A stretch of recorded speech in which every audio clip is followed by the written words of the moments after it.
What up, people? Welcome to another edition of the Salty Thoughts of Mike Steph podcast, featuring the one and only Mike Steph, best in the world at what he does. Yes, yes. Happy New Year to each and every one of y'all. Um, I really appreciate the fact that I am the podcast you choose to view and the podcast y'all choose to listen to. This week is the long awaited, the long advertised, if you want to call 7 days a long advertisement, but the long awaited Festivus episode. Yes, I'm stealing the phrase from Seinfeld because he no longer needs it anymore.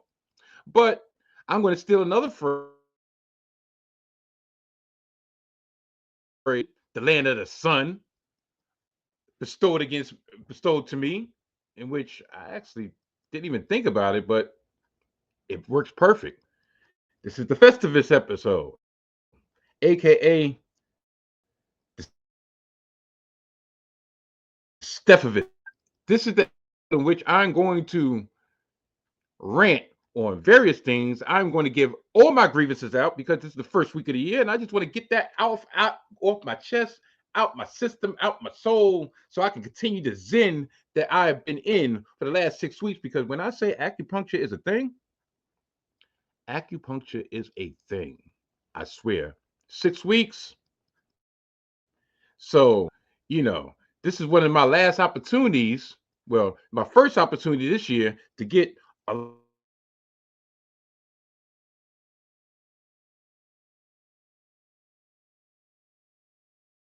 lot of the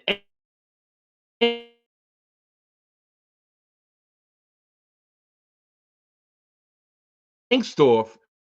So the rest of the StreamYard. Yes, StreamYard. $45 a month. $45 a month for 1080p, 1080 Steph. And I can't get a good stream for my first 2 minutes? Are you effing serious?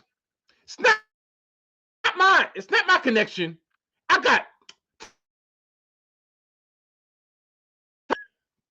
big house, good side of town, good internet connection. It's not my connection. No, it's StreamYard's connection. And you want to know why everybody is leaving StreamYard?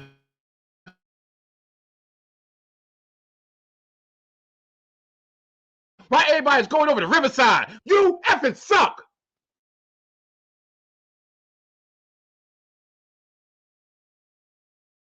Because I'm a procrastinating mother effer.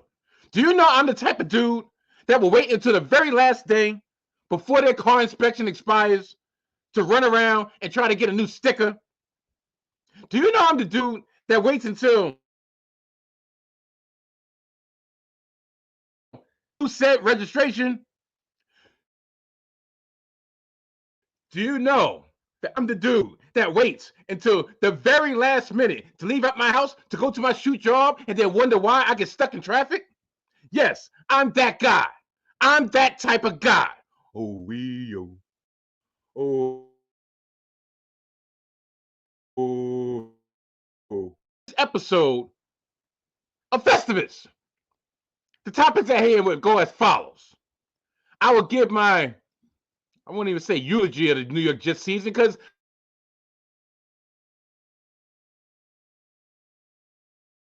get my on the New York Jets. Yeah.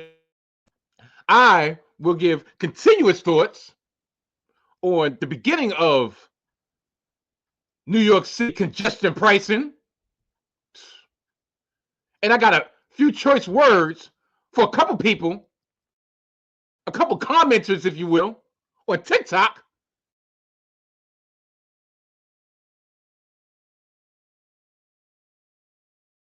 For their advice, I said, you know what? Should I just flame it in the comments? One said, Mike, let it go. And I was actually on the side of let it go because my philosophy nowadays is look, it's not that serious. I can give less than a FUCK if you get my drift. But my other brother from the group home, you know how the group home gets down. Let him have them. Let him have it. But no. Not in the comment section. No. Let them have it on your show. And at first I'm like, why would I devote time to these cretins, to these peons, to these ignoramuses on my platform? They chose time out their busy schedule, or lack thereof, to want to put their 2 cents in the shit that they chose to view.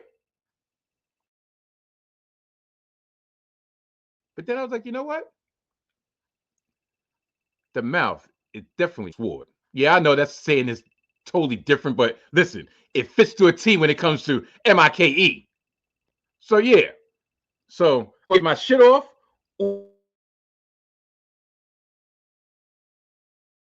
Yeah. My name, because guess what? I don't give a FUCK.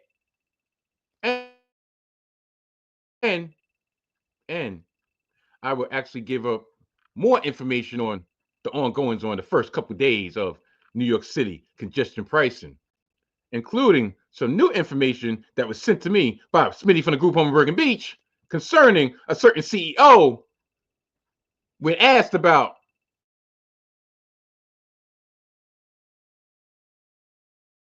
certain incidents on public transportation, pretty much chalked it up to it's a figment of the public's imagination. So, with all that being said, I'm going to get this show on the road. I'm going to get this show on the way. Good night and goodbye. Bye.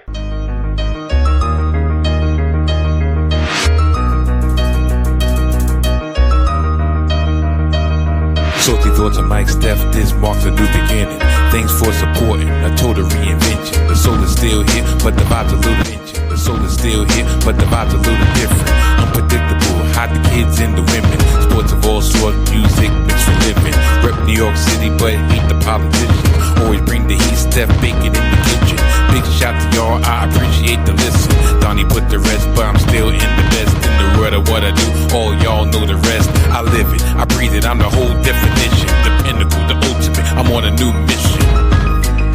The salty thoughts of Mike Steph, featuring the one and only Mike Steph, the best in the world at what he does. Tap in. Fuck that! Fuck that! Clear, guys. Fuck that! You shut your mouth. Doesn't mean that this shit stops.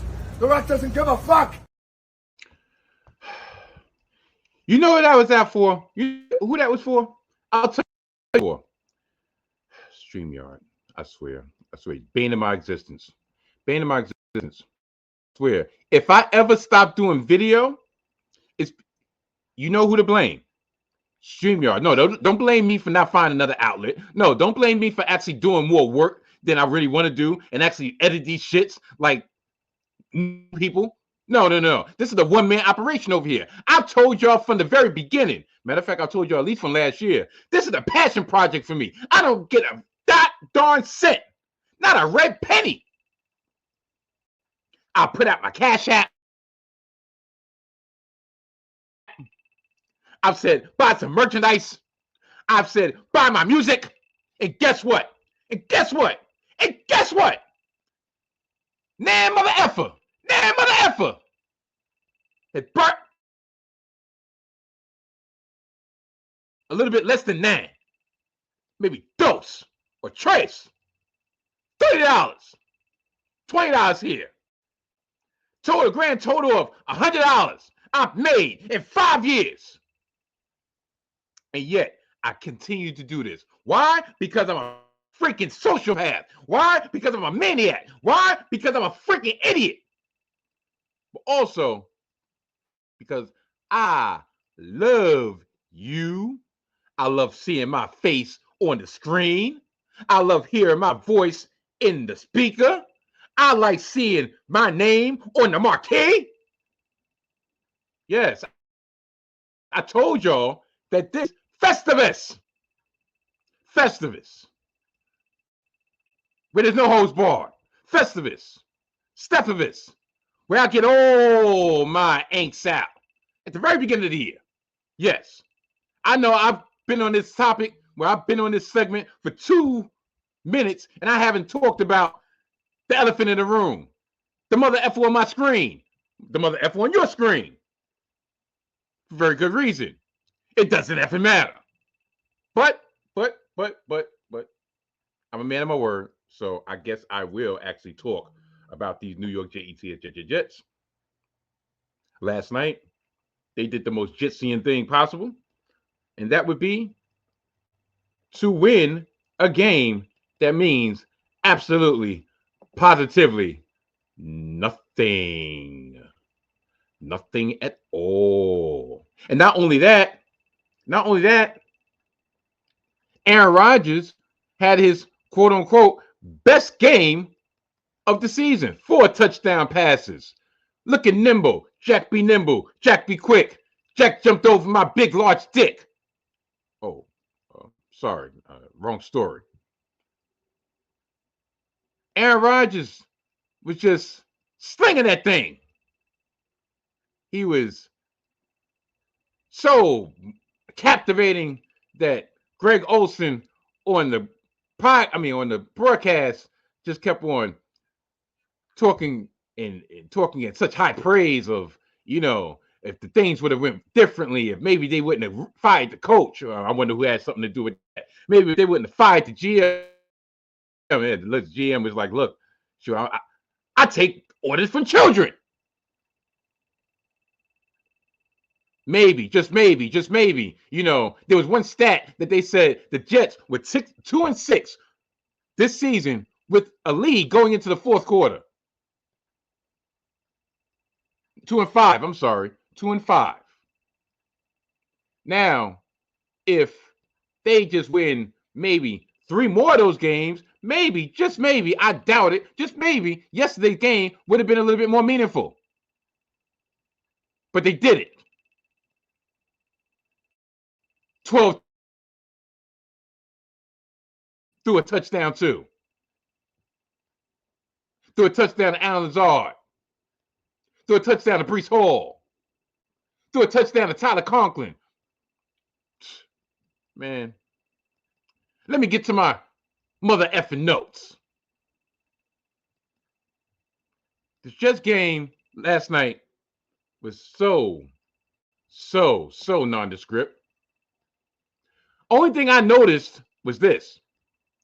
There are plays in which one thing is called passing wise, and Aaron Rodgers literally tells Lazard and Adams to run something else. So let's say Garrett and Adams are running what Aaron Rodgers wants. And we wonder why the offense doesn't click most of the time. Poetic justice was served in a small way, though.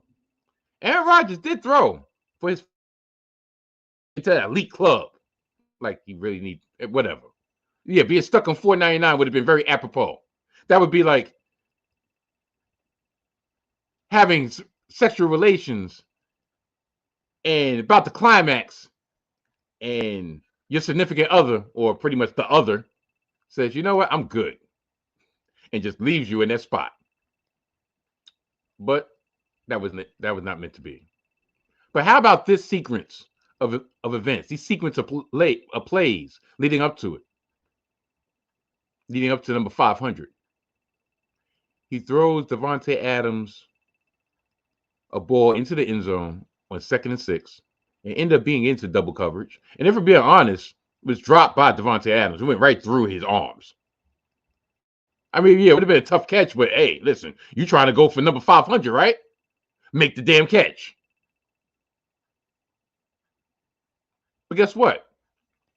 When that was over, on 3rd and 6, that was followed up with a catch by Garrett Wilson. Ever notice Garrett Wilson only gets like the 3-yard outs, little hitches, little bubble screens, and he got to make things happen. And on this occasion, he made things happen. He made a 20-yard gain to get the ball inside the 5-yard line.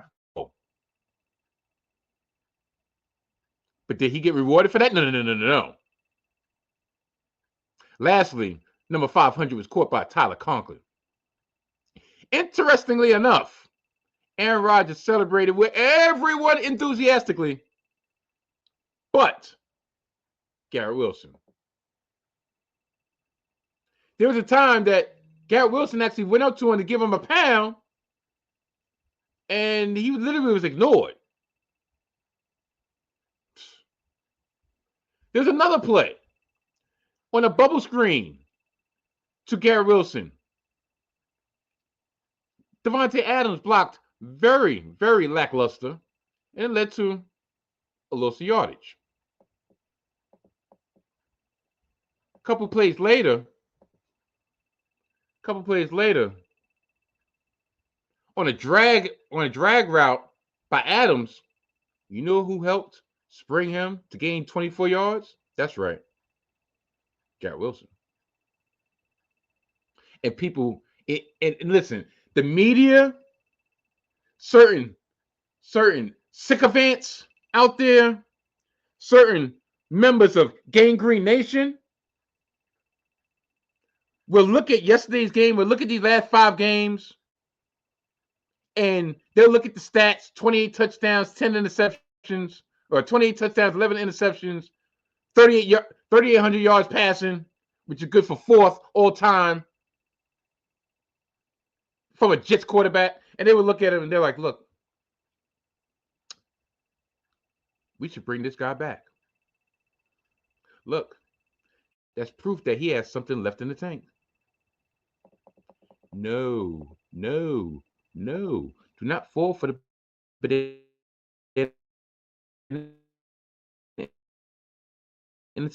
matter of fact, specifically, he sucks. I was watching a couple post games,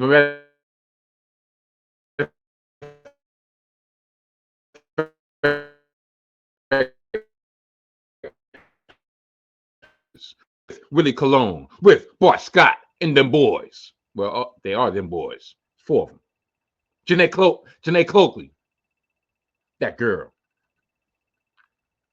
And all of them came to the agreement that the lead up through the game, through the media, and just the way the game was called, the way the game progressed, the way Aaron Rodgers was moving in that game, not only physically, but emotionally and mentally, that probably is it. Especially for the Jets. Might be it for his career. Because, look here. If anybody's going to pick up Aaron Rodgers next year, right? Let's say the Jets say, you know what? Yeah, we know we got you on a hook for 1 more year, but listen.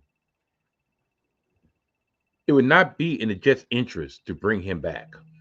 It would not be. Because that locker room was already divided.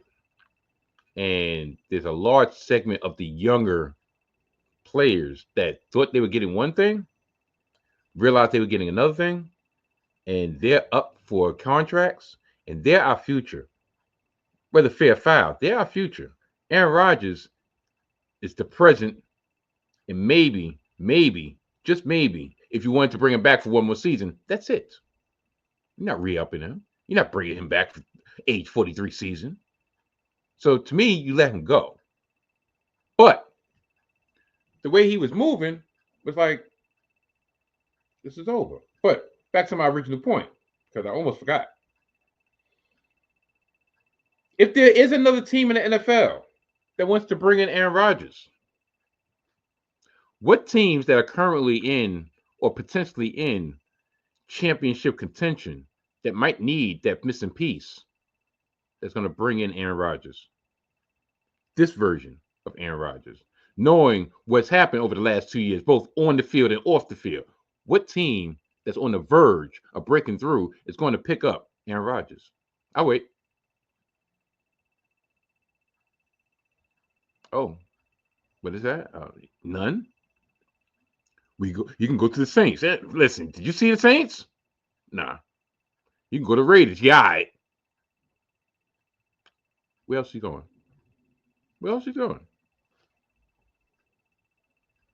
You tell me. Is he going to go to San Francisco? I really don't think they want that headache for 1 year. And as much as everybody thinks Brock Purdy's been exposed, no, Brock Purdy had a down year.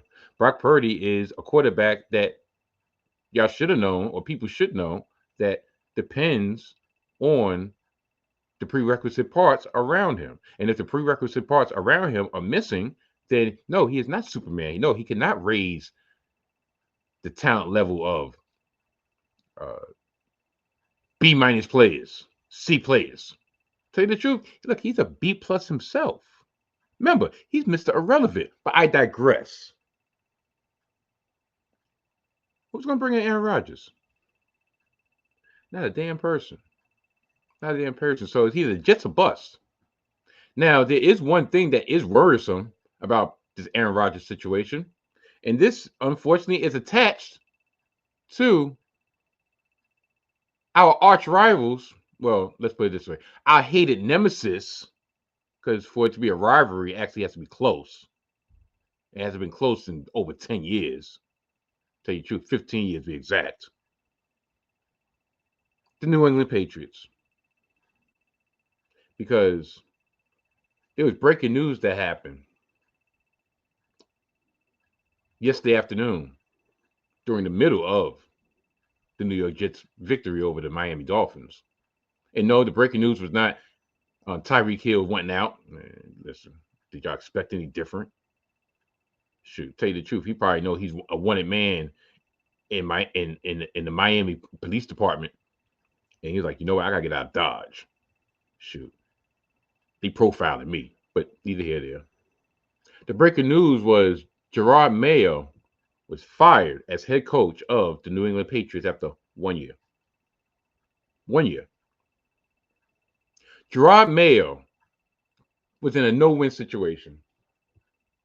It wasn't a surprise when he came up short with the 4-13 record. Was it really? Was it? Fourth worst in the NFL. It was just a bit of a surprise that he only got one season, but was it really? Go figure. He wins his last game, thinking he's actually doing something, accomplishing something, which he did accomplish. Make sure that they did not get the number one pick in the NFL draft to get mucho draft compensation because they already got a quarterback. Drake May is their quarterback.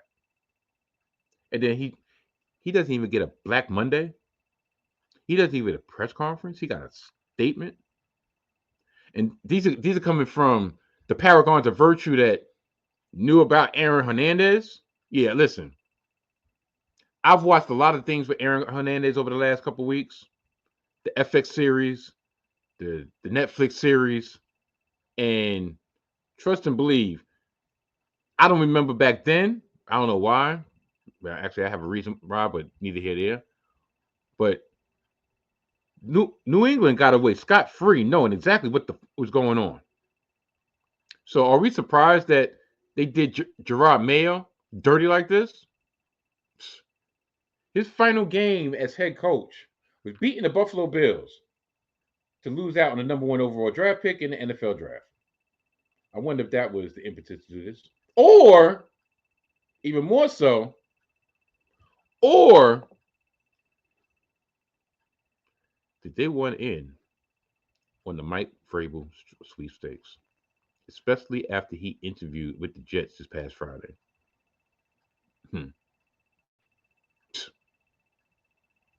I think that's more likely. I think it's a clandestine agreement. I think it was something. You know what? I'll say this. I'll put myself in blame because I actually was on the Vrabel bandwagon of bringing him in here, but I should have known. Once a Patriot, always a Patriot. Once you're part of Bill Belichick's inner circle, once you're part of Bill Belichick's tree, you'd have a disdain for the Jets. You not only want to see the Jets lose,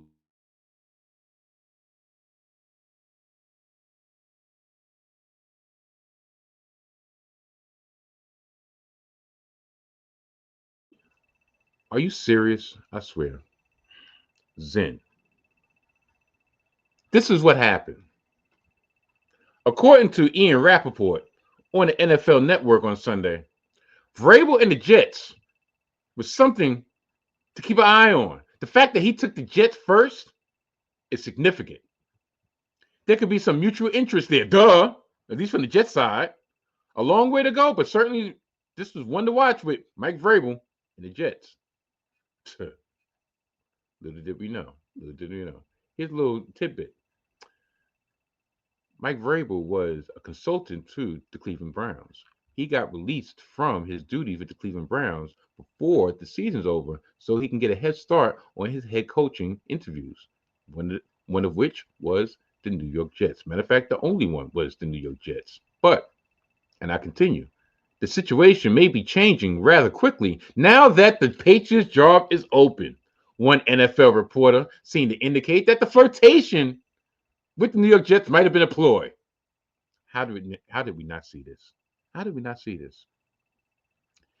CBS's reporter, Adite Kikabala, yeah, I know I butchered the name, but so what, reported that the interest in the Jets was to put pressure on the Patriots to make a move.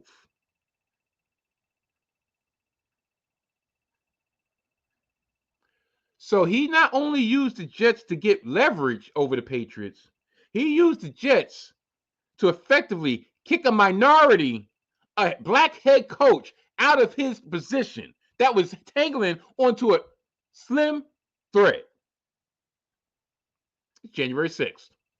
Does anybody know where Mike Vrabel was 4 years ago on January 6th?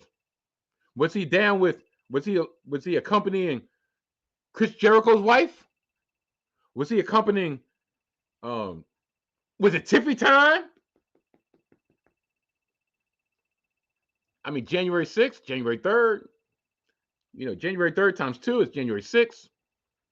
There's a reason why it was Tiffy time on the 3rd. Listen. Got to bring you some of that old flavor. What you think? Because I've gotten all mellow. I don't got a couple. Boom, boom, boom, boom, boom. I know that sounded so. Boom, boom, boom, boom, boom. Hey, baby, how you doing? I'm all right. Main Event K is coming to the building. Tell everybody Happy New Year. Happy New Year. They can't hear you. You don't have to be on screen. Just come over to the mic. Happy New Year. Yes, Happy New Year. Main Event K. Yeah, it's cold, right? Yes. What happened? Oh, you chose today, the day that's going to snow, to wear your brand new, sparkling, golden Jordans, which was a birthday present. No, thank goodness, because they're leather. But what happened? Yeah. Perfect. I have a couple of them. Thank you. I'm good. I'm glad. That was the plan. Yes. Now, especially if you expose the tongue. Bling! Yeah, I did. Oh, yes, you did. Yeah, my baby. All right. See, I had to take a break of Festivus of my grievances, because there's no grievances when it comes to Main Event K. No. But as I was saying, Mike Vrabel should have known. Sports Skeeters Tony Pauline reported last week that Vrabel wants the Patriots head coaching job even when it looked like Mayo might be retained. So this was all a clandestine plan by the evil empire.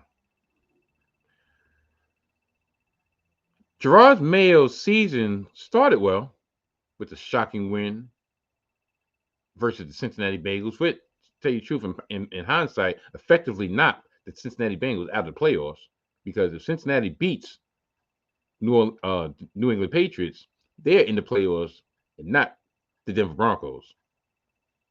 And early in the season, the outman team was competitive. Yes, they were. But as the losses piled up, There was more criticism on Mayo's coaching and speculation that he might be fired at the end of his first season. There was a report late in the season that Mayo was safe, barring a collapse, but a 40-7 loss to the Los Angeles Chargers in Week 17 did not help whatsoever.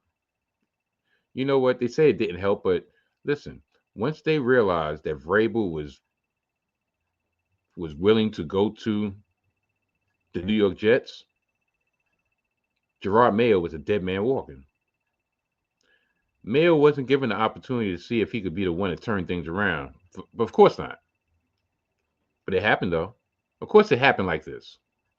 Let the black man, let the black coach take the lumps, take all the bows and arrows, take the knives, take the shots, take the losses, more importantly, on his record and his reputation, and then move on to the one you really want with $100 million in cap room and a franchise quarterback already in place. You know what? In a roundabout way, this might be the best thing that happened for the New York Jets.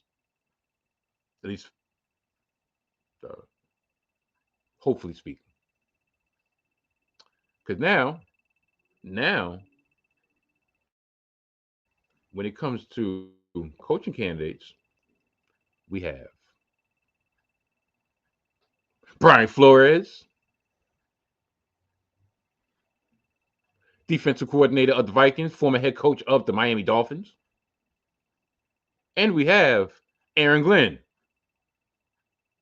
defensive coordinator and former cornerback extraordinaire of the New York Jets, or defensive coordinator of the Detroit Lions, but former corner extraordinaire from Texas A&M. Yes, I think, like I said, I said it before. I was there when Aaron Glenn got drafted by the Jets.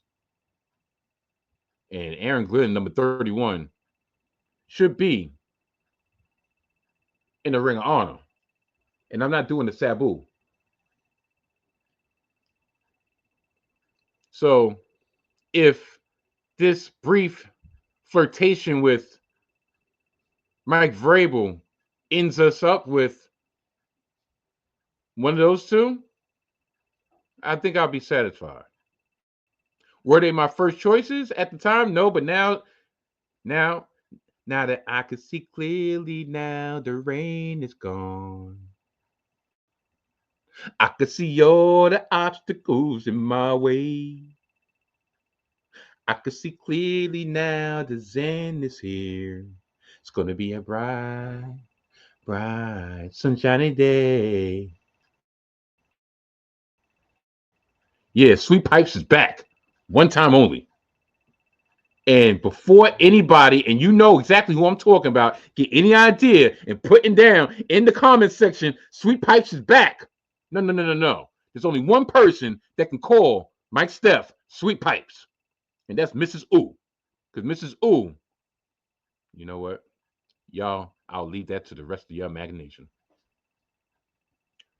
But yeah, it's gonna be a longer process than we thought.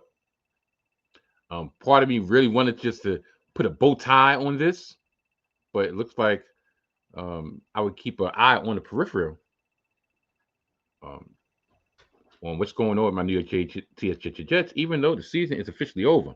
Season's so over, don't you know? I went to Wegmans and got me another cake. No, got me a real cake, not a coffee cake, a real cake, because I ordered a cake for New Year's. Happy New Year's. And I only got like 3 slices out that cake, which was okay because it was for the house. It wasn't a personal. But being the fact that I didn't get my enjoyment out the cake, I was like, you know what? F this. I'm ordering another cake. And I did. And you know what I had inscribed on that cake? Season is over. In green. Gangrene, that is. So that's the first part of Festivus. Now we're going to get into some local Festivus news. MTA CEO Jenna Lieber seemed to have no concern for the many lawsuits and pleas from commuters aiming to stop the new $9 congestion pricing toll, as he personally unveiled a toll sign Saturday at one of the many entry points to the zone at Broadway and West West 61st Street. Here's one. Congestion relief zone. Car toll. Easy pass. $9. Tolls by mail. Higher rate. Toll zone over here. Yeah. See that camera? This dude, man. Some found the tone of celebration distasteful in light of the financial strain it will put on many commuters. We ain't happy about this. Just put the sign up and go about your day. No unveiling necessary, someone wrote. Despite the criticism, Jano, took time to boast last Saturday about the contentious plan as something that would improve safety, pollution, and traffic conditions. We've been working on this for 5 years. But if you stand in Midtown for 5 minutes, you know we have to deal with the traffic problem, he said. Now we're showing the world in New York we do something about our challenges. This very, very, very delusional man. I'm just going to say that because, like I said, I have political connects that I have to protect. On your screen right now, it's a map for all the places that you have to enter the congestion zone. All toll prices are for 2-axle vehicles at peak times. The ones in purple, if you have an easy pass, such as myself. The other ones for people that's coming out of state that don't have an easy pass and going to get their ticket mailed. Lincoln Tunnel, and this is with the toll of the Lincoln Tunnel plus the $9 congestion pricing fee. 2138 with the easy pass, 2663 without. The Holland Tunnel, 2138 with the easy pass, 2663 without. The Hugh L. Carey Tunnel, $12.94 with the easy pass, $20.19 without. The Verrazano Bridge, $15.94 with the easy pass, $20.19 without.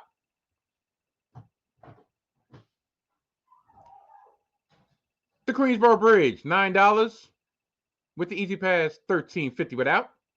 The Queens Midtown Tunnel, $12.94 with the easy pass, $20.19 without.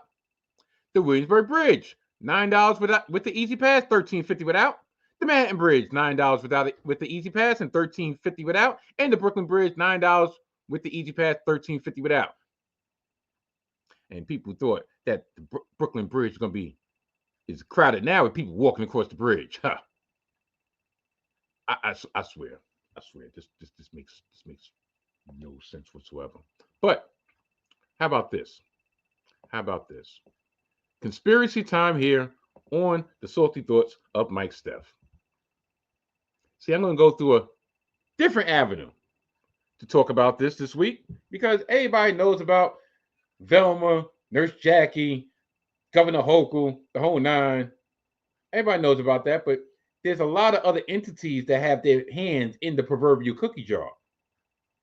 Two of which are the car-sharing companies, Uber and Lyft. Uber and Lyft poured millions of dollars into efforts to legalize congestion pricing, and they stand to be amongst the biggest winners in this total taxation game. Uber spent $2 million alone from 2015 to 2019 to promote congestion pricing, roughly $1 million of which went to some of the city's most top lobbyists, the company confirmed to the New York Post in 2019. Since then, both Uber and Lyft have continued to hire top lobbyists to help persuade key state and city officials to approve the controversial levy, including Governor Kathy Hochul and the Metropolitan Transit Authority, records show. Lyft, who also owns the City Bike program, has also directly contributed to polls who have been pushing the polarizing scheme. Oh, you didn't know that city bikes are increasing their rates as well? Yeah, it's been a call, somebody! Because yes, they are. And this is the second time since July that they've raised their rates. The yearly price is the same, but the other rates are going up. Moving on up to the east side.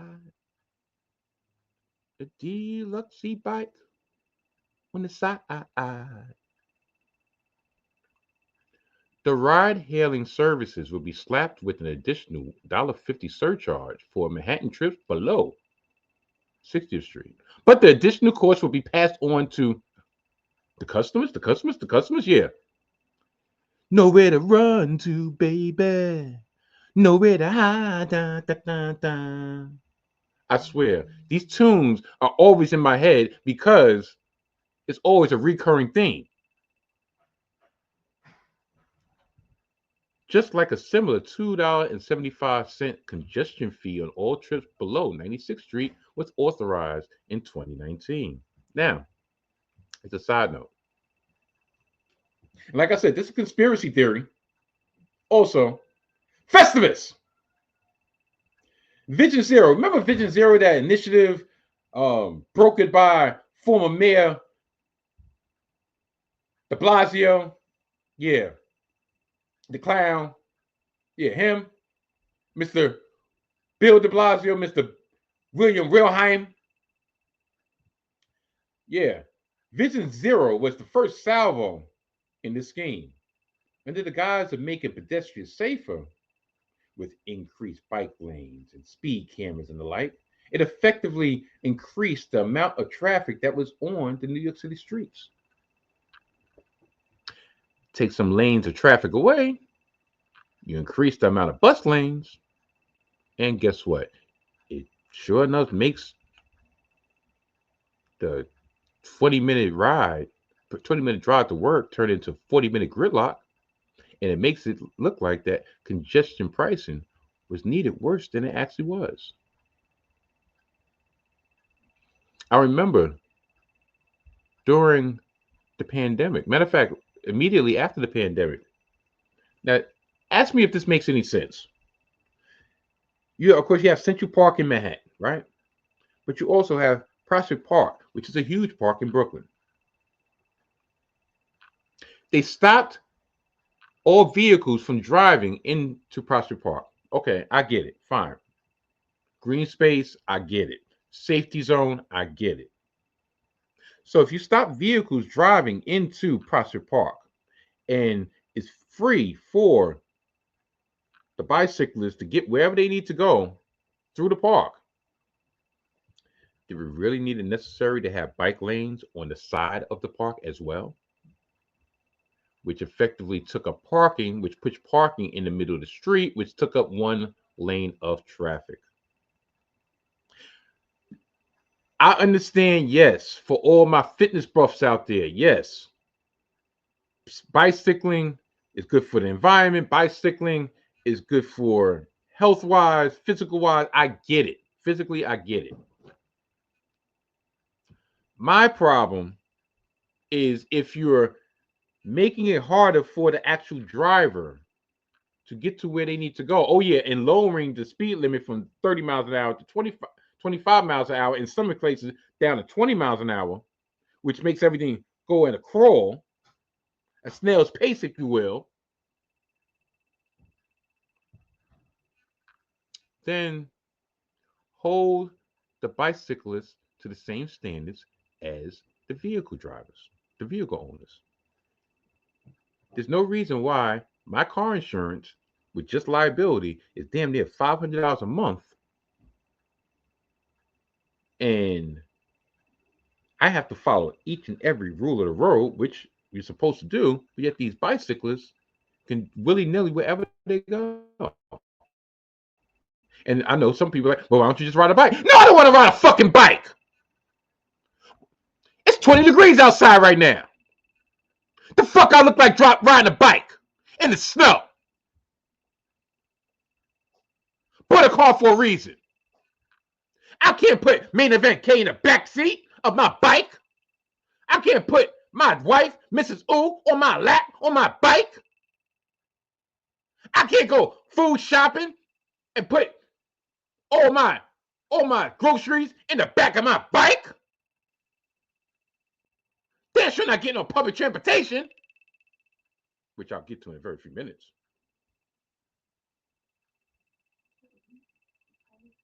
What happened?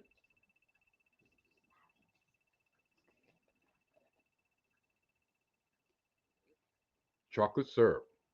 What are you putting chocolate syrup on? Oh. I didn't know. I know. Don't tell, don't ask policy. I get it. I get it. And for all y'all perverts out there, y'all better get chocolate brownie, mother effers. Chocolate brownie.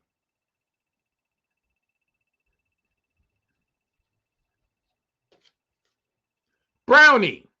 Chocolate. Thank you. She had to give me some some visual evidence for y'all. This is working out first. Either here or there. They should have to pay the same thing that we have to pay. They should have to have some type of insurance. They should have to have some type of. They should be getting tickets just like we get tickets for making a left when we're not supposed to make a left. Shoot, they blow through a red light.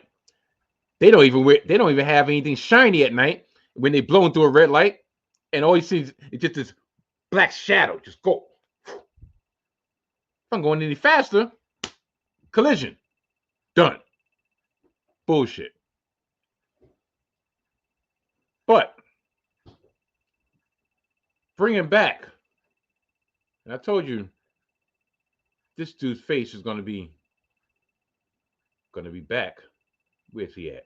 Here we go. This is courtesy of both Smitty from the group home in Bergen Beach and the New York Post. MTA chair and CEO Jano Lieber brushed off subway crime as in people's heads as congestion pricing launched Monday, well, actually launched Sunday, forcing more New Yorkers into the plagued public transportation system. Lieber skirted around concerns over safety on the subways during a morning interview on Bloomberg Surveillance, telling listeners some of these high-profile incidents, terrible attacks have gotten in people's heads and made the whole system feel unsafe. Really. I'm going to take a pause. Is this picture of a fire, somebody being set on fire inside of a subway car? Is that actually a picture of somebody's internal thinking, or is that actually true? Just asking. I don't know.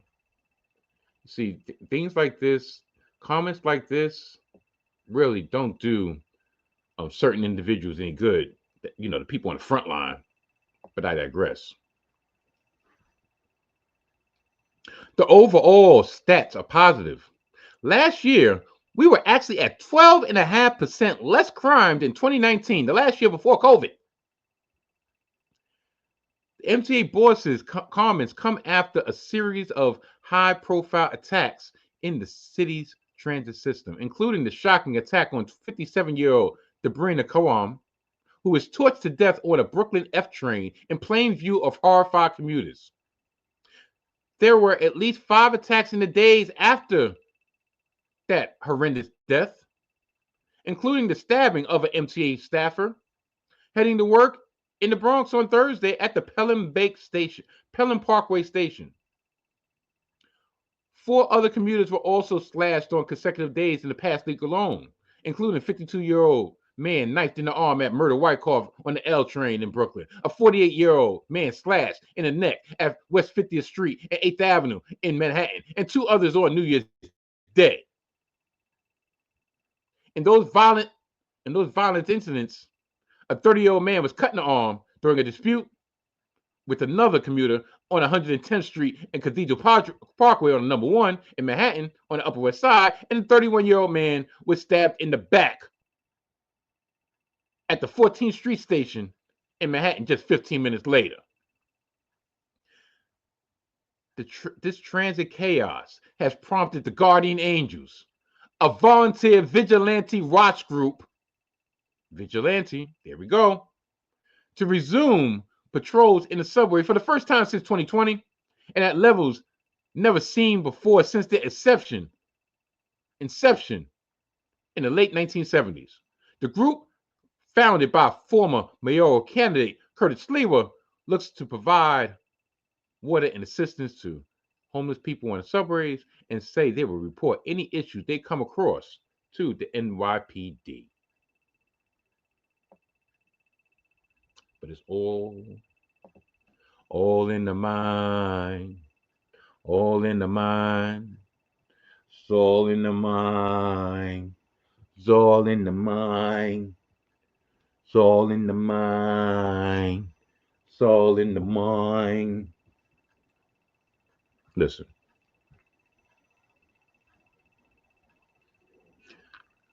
Statements like the ones that I just read don't do well, does the paying public a disservice. It does the employees of the MTA a disservice. It just does everybody that's having to deal with the real and not their fairy tale magic land existence a disservice. This is going to be something that's going to be ongoing on the Salty Thoughts of Mike Steph. I am going to keep on, especially now since my Jets are no longer in the playing.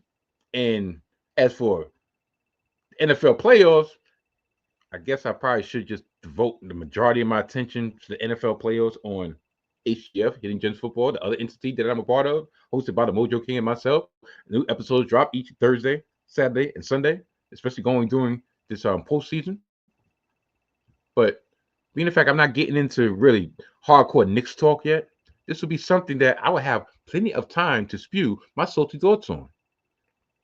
Yes, listen, every week it's not going to be Festivus. Every week it's not going to be Steph-ivus, but every week is going to be salty thoughts. And trust and believe, all because I might have a little bit lower sodium intake than I used to have. Listen, they don't call me the voice of the voiceless for nothing.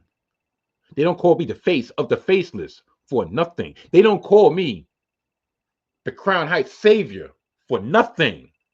Actually, I call myself the Crown Heights savior because who else is going to be the savior of Crown Heights?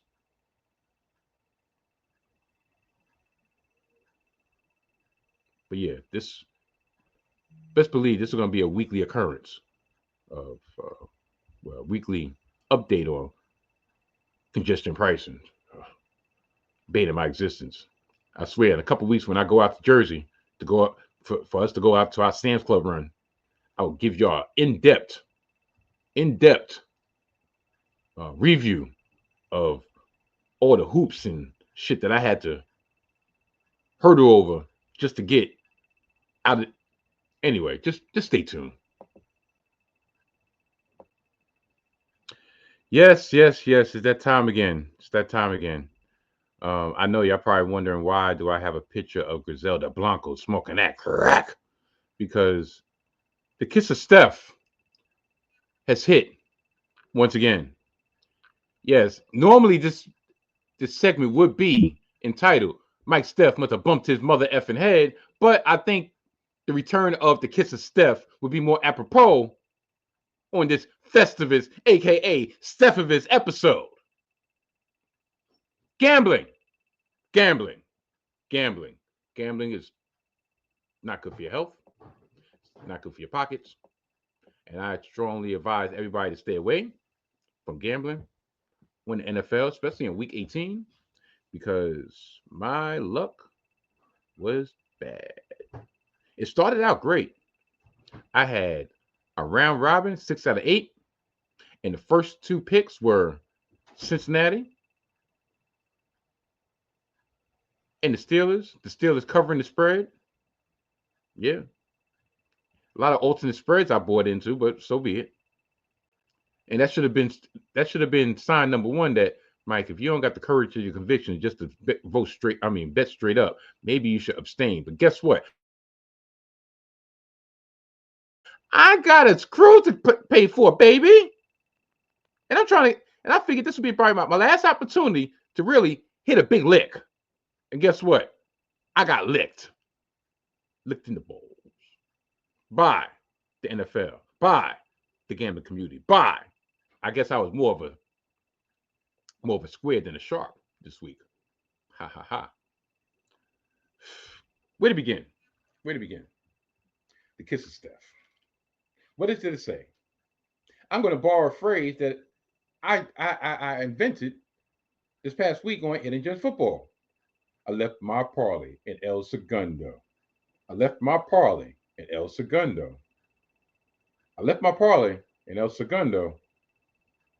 I had to get it. I had to get it. Oh well. After a great Saturday with Pittsburgh covering and the Ravens doing Ravens things, i.e., doing the same, covering an insane 20-point spread, beating the hapless Brown 35-10.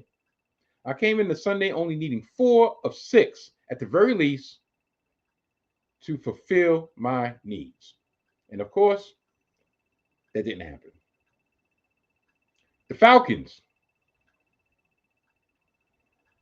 and the Panthers, of course, I picked the under, which I don't know why I try to stay away from over unders, but I was, like I said, I really didn't think this shit through.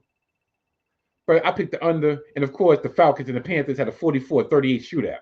Yeah, of course. Then I picked the Bucks.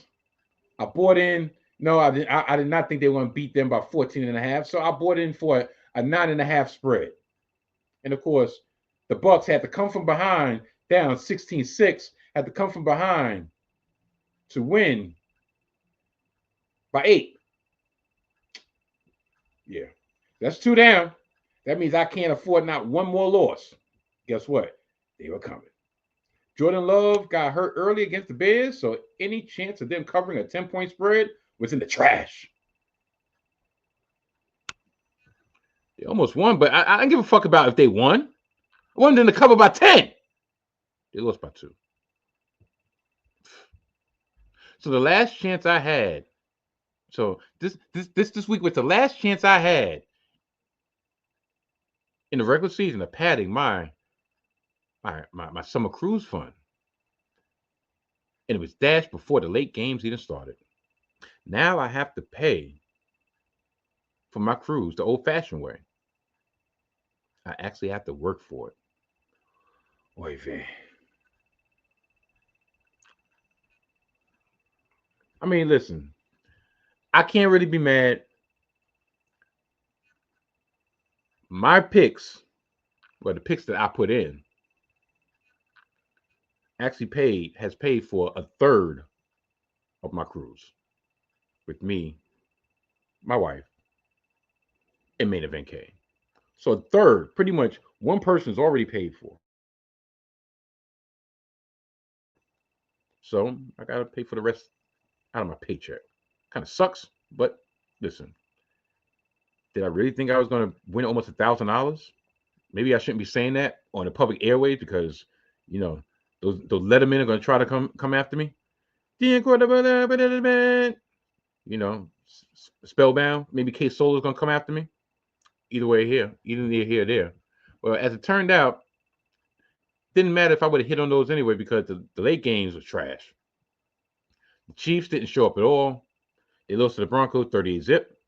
And the Lions smacked the Vikes 31-9, which was great. But of course, my Jets winning when there was nothing to play for,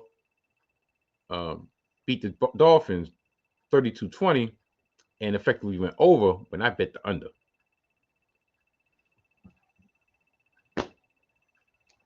The kiss of Steph was definitely in effect. Next week, I don't know. Next week, am I going to? Well, there are 6 games. There are 6 wild card games, and I know right offhand there's a couple that I know are pretty much gimmies. But in order for you to find out exactly which ones I determined to be gimmies, you're going to have to tune in this week to our wild card playoff episode of Hidden Gem Football on all streaming platforms where podcasts are available and on the YouTube streets on the 19 Media Group YouTube channel. Hopefully, I don't bring the kiss of Steph over there. But more importantly, I hope I don't bring the kiss of Steph to my pockets if I decide to indulge, which um, I think I might. I don't know. Might. Darn. No, those not termites or ants or anything. It's the itch. It's the itch. Oh, sure. I gotta hurry up because me and Mrs. Ooh got a dinner date tonight, and I'm trying to get this done before the dinner date. So, well, people, that brings us to the end of another edition of the Salty Thoughts of Mike Steph podcast. I'd like to thank each and every one of y'all for making me in this here podcast the one y'all choose to view and the one y'all choose to listen to. Next week, I'm not going to say a surprise because this person that's going to come on the Salty Thoughts of Mike Steph has been here before and has been one of my most viewed episodes that I've had in the near 2-year history of the Salty Thoughts of Mike Steph. There's an event coming up on January 16th, and he is a former champion of the IWA. He is LALA, Larry Anderson. Yes, Larry Anderson will be on the Salty Thoughts of Mike Steph podcast next week. Please tune in. LA, big city of dreams. Everything in LA ain't always what it seems. Or Mike Steph used to smoke that la la la. Mike Steph used to smoke that la la la. Or la la la, la la la. LA. Anyway, Larry Anderson, former IWA champion, will be on the Salty Thoughts of Mike Steph. We'll be talking about his upcoming match against Insano, the Insano Luchador. I hope I didn't butcher it too bad, but that's why he's coming on, so he can set me straight and set everyone straight. But here's a classic from Larry Anderson. Are you surprised that November 16th I'm going up against 3 hungry competitors who are after my championship belt? Absolutely not. Are each and every one of you surprised that I am still your explosive division champion? Absolutely. I've been going around left and right, month after month after month, defending this prestigious championship. And when everybody thought I was a one-and-done champ, I couldn't get it done, I proved you all wrong. I proved you all wrong. November 16th, it makes no difference. But why am I out here? Why am I out here? The champion shouldn't be out here talking about his opponents. My opponent should have been talking about the champ, and they ain't getting the job done, so I'll do the job for you. I'm going up against the freshly Trey Felipe. I'm going up against the king of the LDT, Choco Fly, and I'm going up against you, Aries. You've been coming back into IWA with a lot of surge and momentum. You've been spreading your sazon all around. Right now, you're probably drinking a mojito, probably thinking about what you're going to do, and the only thing is going to happen November 16th, like everybody else before you 3, is you will fall at my reign. And when the haters in the back have to hear it one more time, when they say, and still. When they say, and still. And Next time he gets a shot at the championship, they will say, and new IWA intense champion, Larry Anderson. And for the haters in the back, I hear y'all. I see y'all out there. You're sprinkling up your salt, your lemon pepper on your wings. You're adding that little hot sauce to your fries. You're putting that mambo sauce on the chicken wings. Best believe, without a shadow of a doubt, next week, when Larry Anderson and the spousal chief himself, Mike Steph, appears on your screen, you will be totally amazed. Yeah, I had to get my little promo in. Yeah, it's gonna be good. It's gonna be good. It's gonna be good. So yes, Larry Anderson makes his return, his long-awaited return on the Salty Thoughts of Mike Steph podcast next week. Maybe we talk about tonight's episode of Monday Night Raw, but the premiere episode of Monday Night Raw on Netflix.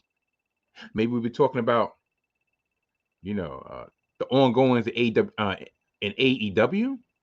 Perhaps, I don't know, but he knows just like I know. It's an open canvas here, and we'll make whatever picture that we deem to be appropriate when the time fits, when the time comes.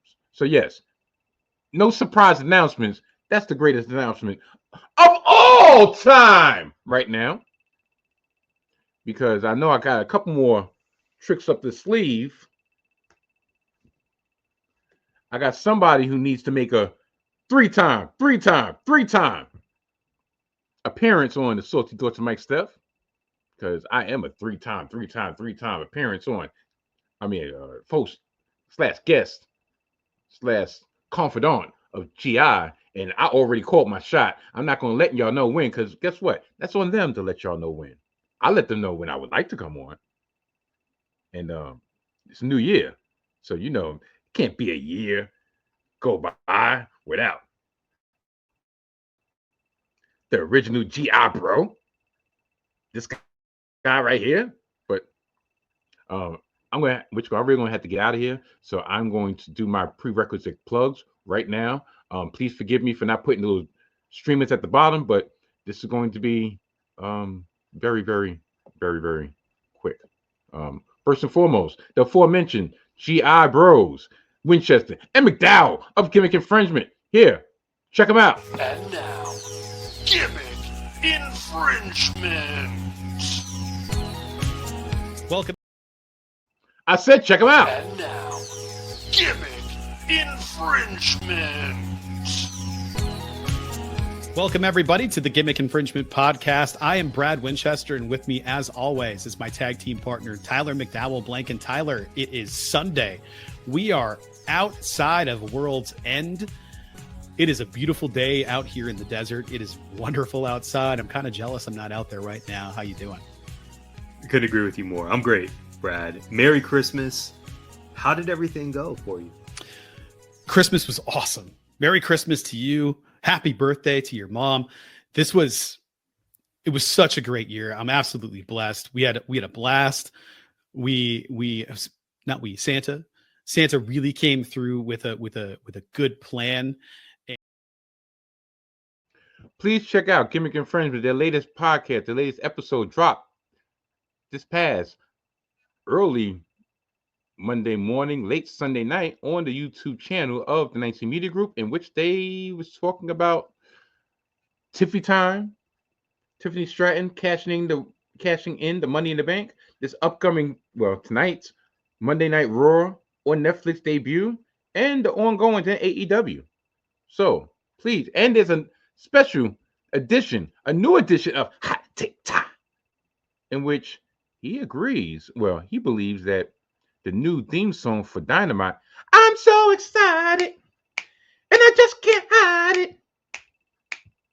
I know, I want you.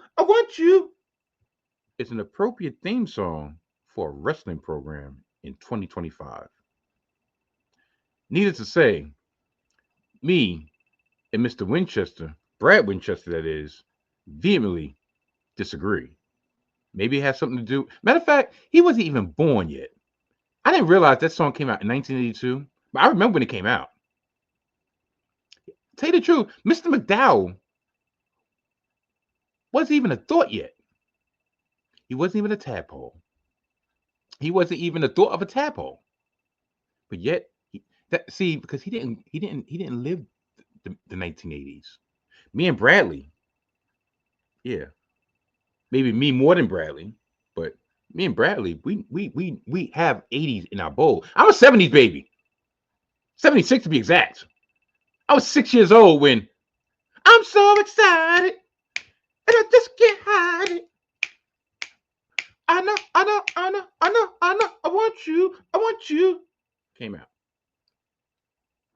But yeah, please check out Gimmick Infringement this week and every week on the 19 Media Group YouTube channel and all streaming platforms where podcasts are available. And while you're over there, please check out my bro from Chi-Town, none other than Desmond Powell and Hip to the Games. And you know what? See, y'all probably thought I'm going to play the same clip that I played last week. But guess what? I'm multifaceted. But how many times do I have to tell you? Every time y'all think y'all know all the answers, Mike Steph changes the questions. Hit it! Hip to the Games, the podcast for you, the basketball junkie and the hip-hop head.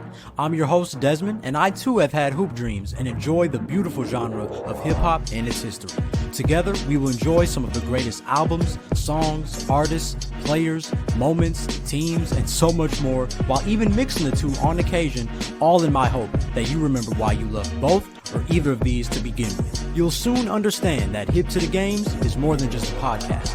It's a lifestyle. And if you were looking for a platform that combines both basketball and hip-hop, you've come to the right place.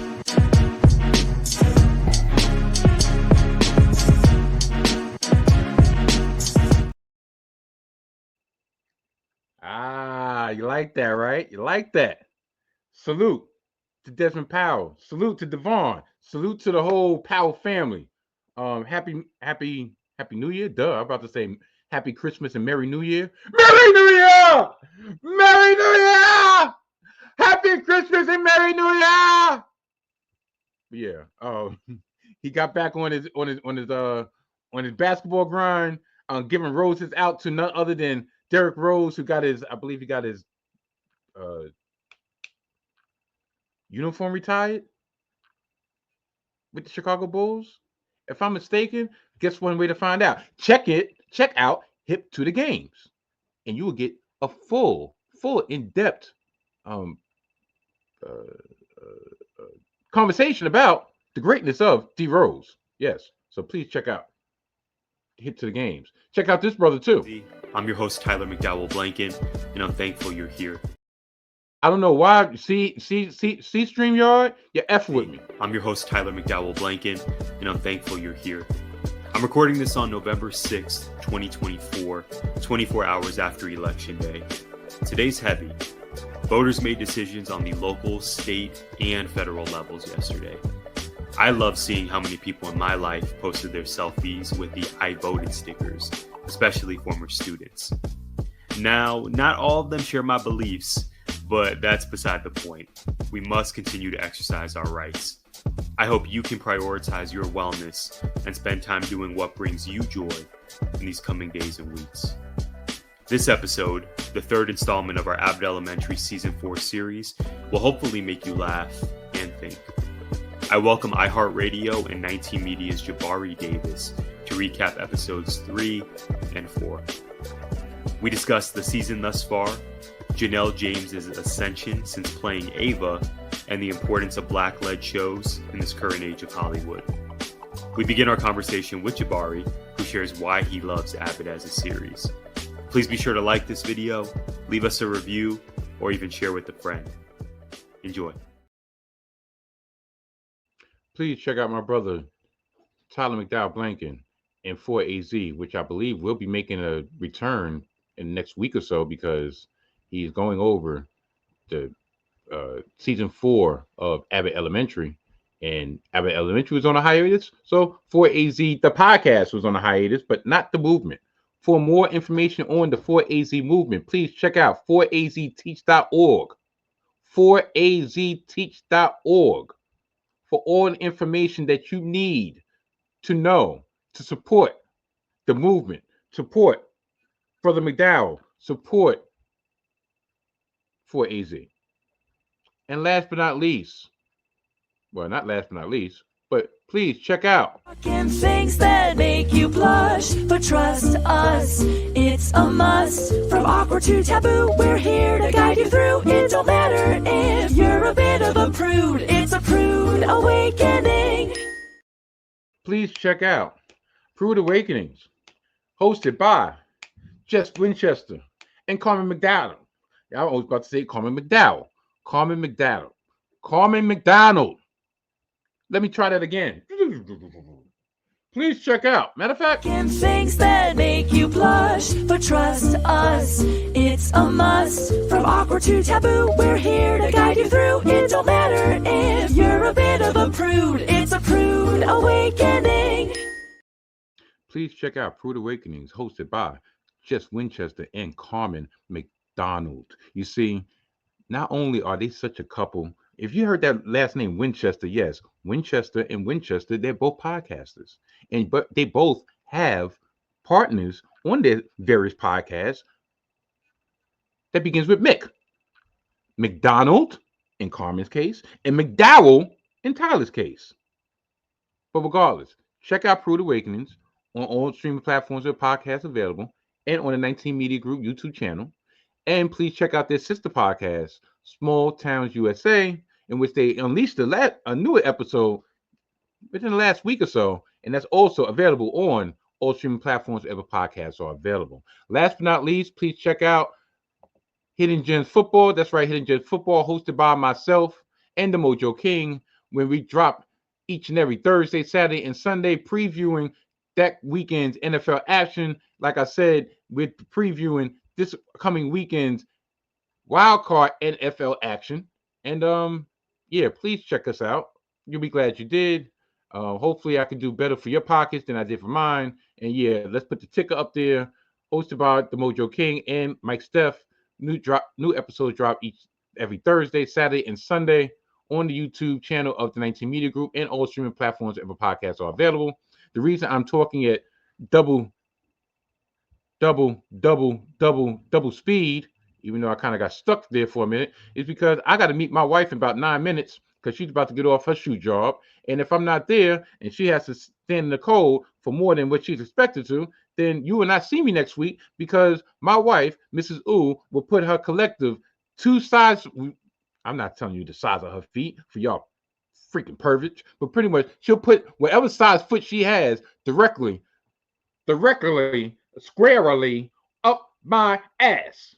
She'll turn that sumbitch sideways, shine it up real nice, and stick it straight up my candy ass. So, it's probably time for me to get out of here. So, until next week, I will bid y'all adieu. And Fuck that! Clear, guys. Fuck that! You shut your mouth. Doesn't mean that this shit stops. The right doesn't give a fuck. yeah, it never stops. It never stops. It never stops. One of these days, I don't even know how I end up becoming square, but whatever. Doesn't even matter. Maybe it's a better look for me. You know, new year, new beginnings, Prude Awakenings. Yeah, how about that? So, with all that being said, I'm getting out of here, and I will see y'all next week with the return of L.A. Larry Anderson. And this has been the Salty Thoughts of Mike Steph podcast. Yeah! I'm doing too many podcasts because I'm getting everything confused. It's supposed to be Mike Steph's one big thing. Anyway, goodbye. I said goodbye. Shoot. Hopefully I have a better